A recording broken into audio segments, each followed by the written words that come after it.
Hi everyone, hopefully you can hear me. That's why I'm holding the microphone here because it's too loud. But hopefully you can hear me. Basically, a really cool atmosphere here. This is Irish pub in Bali. Right now I'm in my honeymoon in Bali. Soccer is alive and really going well. Both tournaments, UEFA Euro 2024 and Copa America. In this video, we're going to be focusing on UEFA Euro 2024. Because of my honeymoon, I wasn't be able to watch that much because before the honeymoon, we were planning for the wedding. It was like last couple of weeks before the wedding. I arrived to my home country, Uzbekistan, on June 7th, and then on June 22nd there was a wedding. Now I'm a married man, actually. So thank you for your congratulations. But yeah, man, it's been a while. It's been a wild time, and I'm not in America right now. It's been almost a month now since I have been in America. But it just happened that way where I was hoping to watch Copa America in my home soil, even if United States is not a place where I was born in. Still, I consider that place home because it's been 10 years and I have United States citizenship. But to not be able to see Copa America live, when in the United States finally major tournament happening, it's a pity. It's unfortunate, but at the same time, I have some other business to take care of. Life-changing events. I'm getting married. Yeah, for the atmosphere, I decided to record here while I'm outside, while I'm in Bali. Why not just have the sort of sports bar feel, a bit? Even though if right now nobody's watching soccer at the moment, this is not a soccer time because no game is playing at the moment. Still, just to be able to emerge in that bar-esque atmosphere where you get to go out, you get to have fun with people and watch games with people. It's one of the most essential parts of watching games. Actually, is just go out there and sometimes watch it with other people, not only at home but also outside. But enough of the introduction, introduction talk. Let's get straight into the business. So the business is this: UEFA Euro 2024 quarterfinals. Yes, I know. I only probably watched two matches in full from start to finish. Well, okay, three matches. The first match, Germany, where Germany played versus I believe it was Scotland. It was 5-1, and then it was I believe a couple days ago I watched Spain versus Georgia and England versus Slovakia. And watching England's game is always a nightmare, But I didn't know, I didn't expect them to be playing that badly, But at the same time, I really want Gareth Southgate to leave already because I believe this talent can do better things. England has the most expensive squad in the whole tournament, UEFA Euro 2024. And by the way, to start things off, I will just explain to people who don't know what UEFA Euro 2024 is. What is it, right? In Soccerland, everything is first time, right? Our Soccerlanders might not know yet what is this tournament. Basically, this is a European Championship where the best European teams collide against each other. We talked about UEFA Champions League, but that's club level football.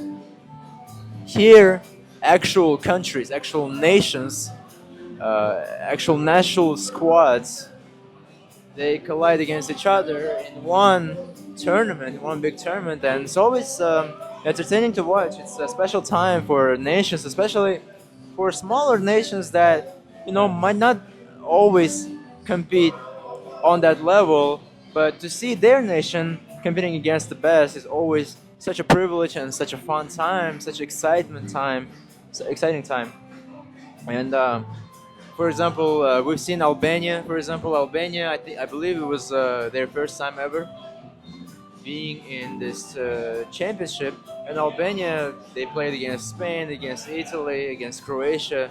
This was the group of death, as they call it, which means the best teams possible just in one group somehow, right? Because Spain's strong, Italy is strong historically, Croatia is strong historically too. So, for Albania to be in a group like that, yes, they were not able to advance to the next stage, but in the group stage where they placed against all three teams, it was a fun time for them for sure, for Albanians regardless.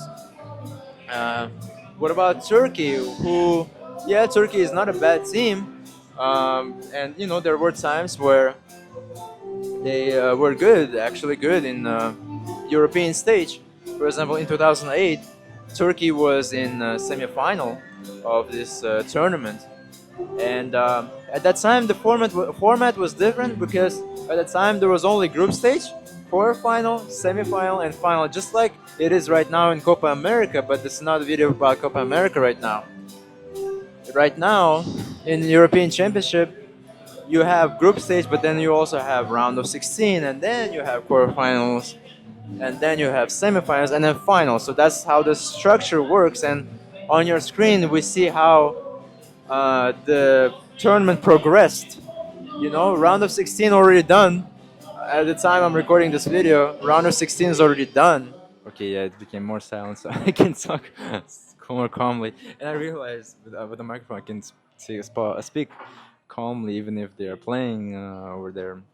But anyways, so what happened was Turkey right now in the quarterfinals. So they beat Austria in round of 16, and it was exciting time. Like I saw videos of Turkish people outside, just having a blast and celebrating this moment with just being cheerful, screaming their lungs out out of happiness, crying, being on the streets, celebrating this. So it's just a really exciting time for some of the nations, and especially for those nations who are still in the competition. It's always exciting to be among the best, and right now, only 8 teams left. So, quarterfinal stage, my personal favorite stage, to be honest, quarterfinals, because the best teams are left. The games that were not so exciting, maybe they're already gone. Only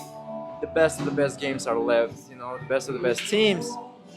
And for even round of 16, for example, there were games. When it comes to when you look at them, on paper, Portugal versus Slovenia, right? Like Slovenia, of course, Portugal gonna win. You're gonna think, well, honestly, in this situation though, Portugal barely won Slovenia, and Cristiano Ronaldo was even crying.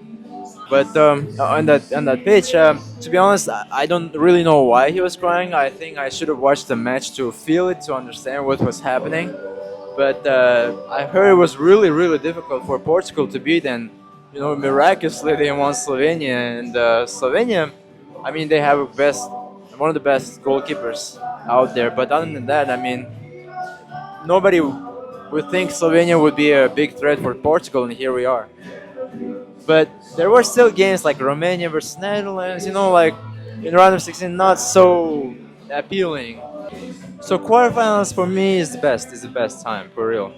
And the matches that we got is exciting, really exciting. I really love those matches. I mean, on paper they look like matches I really want to watch, and it's intriguing. We have Spain versus Germany, which will kick things off in quarterfinals, which should have been a final of the tournament, to be honest, because Spain versus Germany are showing the best football in the tournament. They are the most how do you call it, organized teams. That they know what they're doing. They know what they want to play out there. Some teams are still didn't figure it out. For example, England, right? They still don't know what the hell they're actually showing on the pitch, and honestly, they should have been eliminated at this point. But I always want England to win because England, as a nation who invented this game, and not being able to win with a Euro even once. I think, correct me if I'm wrong in the comments, but I think they never won European Championship yet. They only won World Cup one time back in the 1960s. But to not be able to win European tournament ever, having players in their history like David Beckham, Wayne Rooney, Rio Ferdinand, people like that, Frank Lampard, Steven Gerrard. I mean, why not? you know. And right now they have a great squad, brilliant squad that, with the right management, right coach, can do big things. But because of coach, they're not able to achieve those things, and they're keeping him only because historically England is so bad. Like they only make it to round of 16 that with this trash, not so good looking, not appealing football, despite of that, them being able to achieve some results like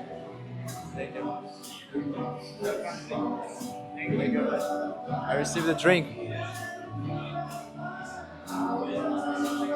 Yeah, so them being able to at least go to the final of the UEFA Euro last time, right, in 2020, them being in semifinals of the World Cup, there were some good results on paper. They may being able to be among the best teams. Couldn't win it, yes, they were in final and they lost, unfortunately, last time they were in this tournament. But still, the football they're showing, that there's something missing that tells the world that this is actually a dominant team that is ready to take over the world and win its big tournaments. So it's a pity, and I really want England to win. It's not like I'm laughing at them. I'm laughing at them because they should be better, but they're not. Unfortunately, these players are some of the best players in the world in their teams, but they come to the England squad and suddenly they're trash. I don't know what happened. Like, how is that possible?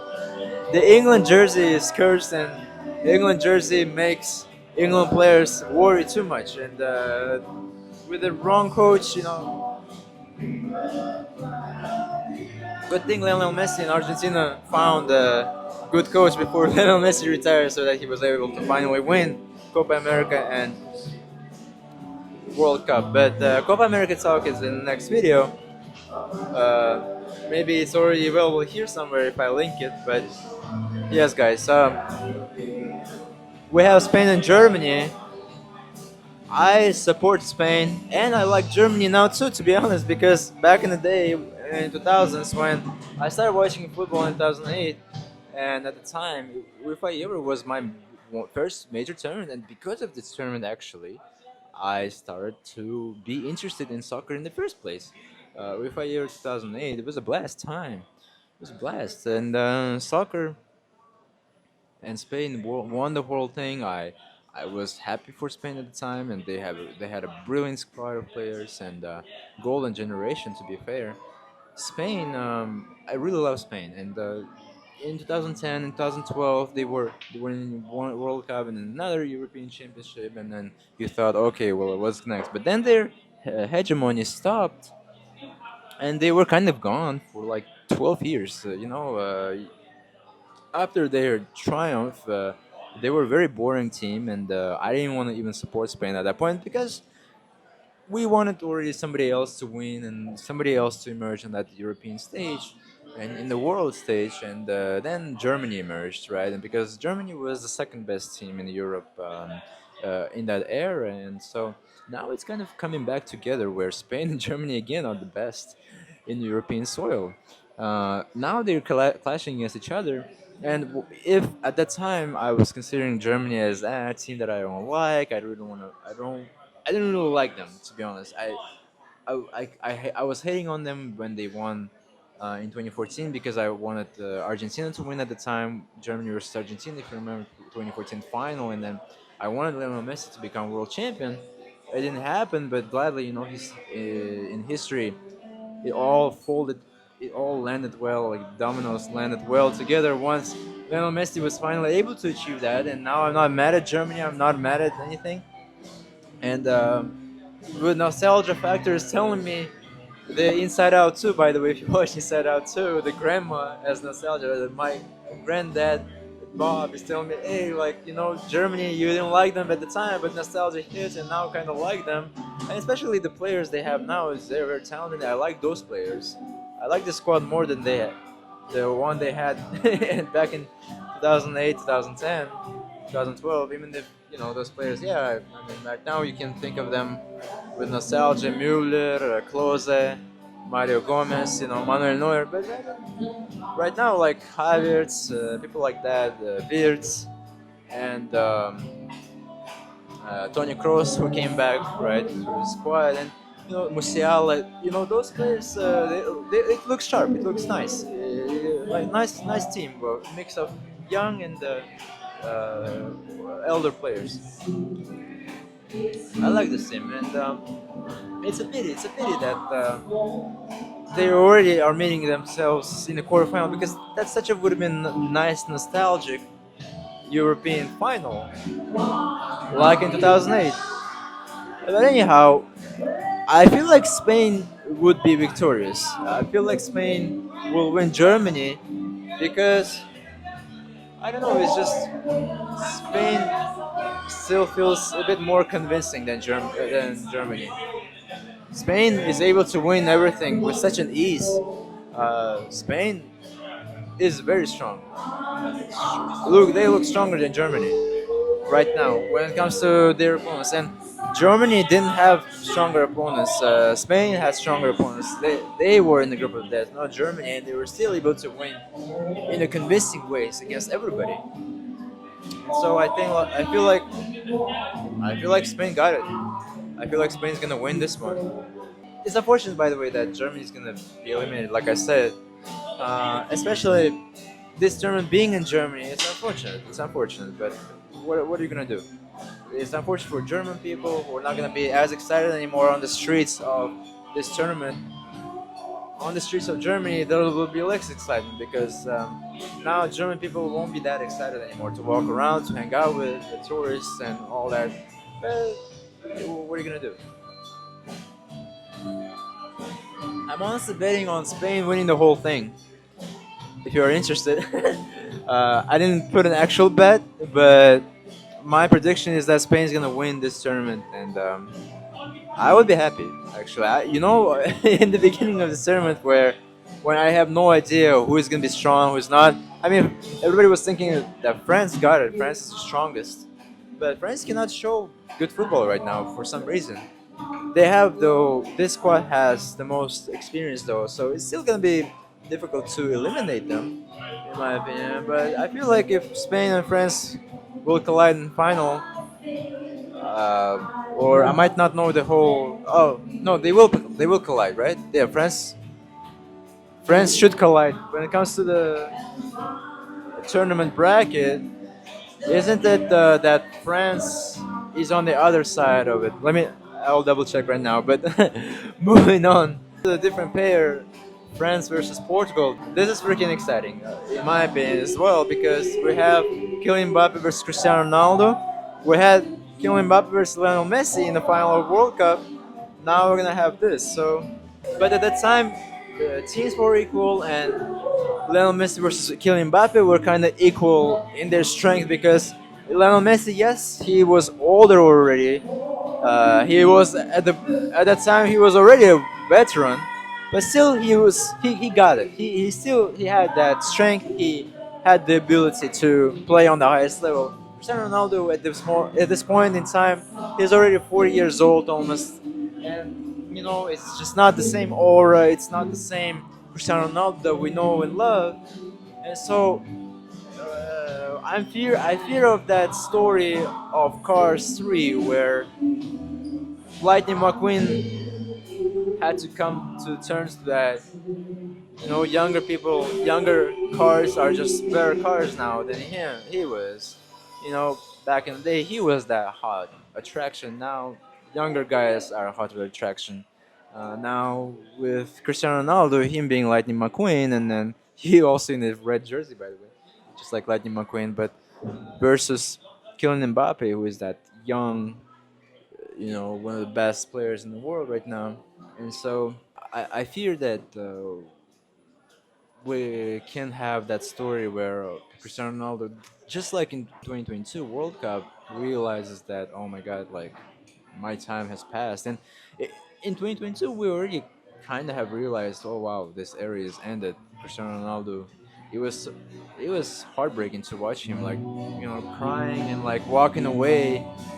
But uh, all of a sudden, Roberto Martinez is playing him in the actual squad. Oh, Jolene, they're playing Jolene. Yeah, in the main squad, Cristiano Ronaldo is still playing now. I haven't seen their games, but it's so surprising to me that Cristiano Ronaldo is the actual main striker in this tournament after the World Cup fiasco, where he was mostly used as a substitution. It's gonna be interesting to see, Ronaldo versus Mbappe, the biggest attractions, biggest players in the world colliding against each other. And honestly, I don't know who wins. Honestly, I don't know who wins because, yeah, I fear for that story, but it might not necessarily happen because Portugal, as a team, looks good and France doesn't look good. Obviously France on a good day is stronger than Portugal on a good day. But right now, France is not convincing. So who knows what's gonna happen? I have no idea. And honestly, I want to root for Portugal, so I'm gonna bet for Portugal. So let's see if Portugal wins. Cristiano Ronaldo, let's go. Next we have England versus Switzerland, and this is gonna be short, but Switzerland is a stronger team than England. I said what I said. It's just obvious, and England, the way they played versus Slovakia, it told the whole story. Like, I don't think there's gonna be a miraculous save this time because Switzerland is gonna outplay for sure this England. England has no chance, unfortunately, and it's gonna be sad. But what are you gonna do? And kudos to Switzerland for being dark horses in this kind of tournaments. This is their fifth tournament where they're actually showing really good results. For some reason, like, we don't really consider Switzerland as that nice, good team, but I mean, we don't consider them as a good team, but not like one of the favorites like Belgium, for example. Back in the day when we thought Belgium was a top team, but it's not really, but you still always consider them top team because of their players, and yet they were always underachieving. Switzerland don't have this kind of players, but somehow they even have better results than Belgium, kind of. I mean, maybe exaggerating a little bit, but you get the point because they're always in the quarterfinals, in semifinals of the World Cup, European Championships. Switzerland for the win. That's my prediction. And last we have Turkey versus Netherlands. We talked about Turkey already. We talked about Turkey, and honestly, I'm gonna be rooting for Turkey. But this is 50-50. It's like, I mean, Netherlands have kind of better chances, kind of, right? Because it's Netherlands anyway, one of the top teams. But who knows? Who knows? Turkey might pull a miracle, and who knows what's gonna happen? That's gonna be crazy. Okay, actually, the playoffs bracket is that Turkey, if Turkey wins, Netherlands, they're gonna face against England versus Switzerland, which means that we might potentially get a very unexpected team in the final. Either Switzerland or Turkey can actually make it to the final because England and Netherlands are not, yes, they are big names, but they are beatable, especially England. So I'm in the whole bracket. Actually, I'm rooting for Turkey because Turkey is kind of close to me because I've been there many times, and Uzbekistan, my home country, are kind of close to Turkish culture, kind of Persian, Turkish. So why not? Why not Turkey for the final, the first time ever? But England, I'm not saying England. It's gonna be either Switzerland or Turkey, to be honest. It could be Netherlands though. I mean, Netherlands historically they get to the final and they lose in the final all the time. That same story might happen this time too. So we'll see how it goes. But this means that actually, like I was talking a bit earlier, wow, Spain and Germany versus Portugal and France. So, oh man, it's gonna be tough. It's gonna be tough. It's gonna be tough semifinals, guys. This is exciting semifinals. I'm excited for that. Wow, I'm excited for that. But again, Spain for the win. So those are my predictions. Let me know in the comments what you think about them. If I'm right or wrong. So let me know in the comments below what you think and what's your experiences in UEFA Euro 2024 so far. Are you watching it from America or you're watching from different country? Let me know as well in the comments. I'm interested. And how is your experience watching European Championship if you are in America, for example? Because this channel is focused on the United States, even if I'm in Bali right now. By the way, fun fact: so many people in Bali wearing soccer jerseys as a stylish thing. They consider it cool. So top, like it could be Arsenal jersey or national team jersey, like England, for example, right? And then just pants or shorts, like regular pants or shorts, and then but the top is a sports jersey. Basketball jersey was there too. So it was fun fact. I mean, it was fun to witness. Unusual.